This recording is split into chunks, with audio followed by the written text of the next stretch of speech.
One of the big issues that provokes the idea that science and God are in conflict is the idea that many people have of God, actually.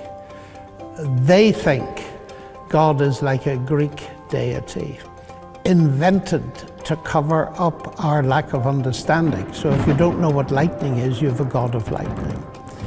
And we call a God like that a God of the gaps, because once we discover how lightning works, the God disappears.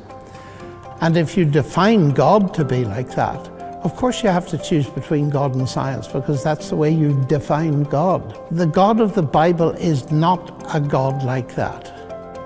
Genesis says, in the beginning God created the heavens and the earth. That is, he created the whole show, everything, the bits we do understand, the bits we don't. And interestingly, it's the bits we do understand that powerfully point towards him.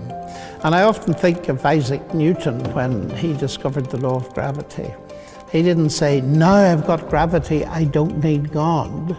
What he said was, what a genius of a God that does it that way.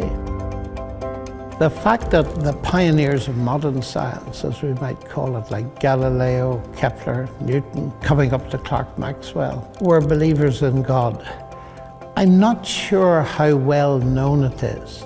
And I find many school-level kids have never heard this. Because, of course, it means that far from belief in God hindering the rise of science, it was the motor that drove it.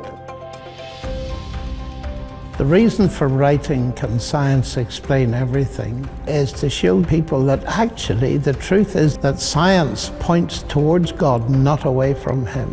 And also to go into the question of the rationality of Christianity. Not simply can we reconcile science and faith in God, which we can, I believe, but to show that Christianity is a rational belief system.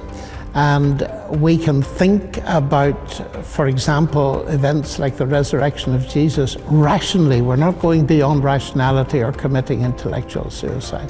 So that's basically the reason for writing the book.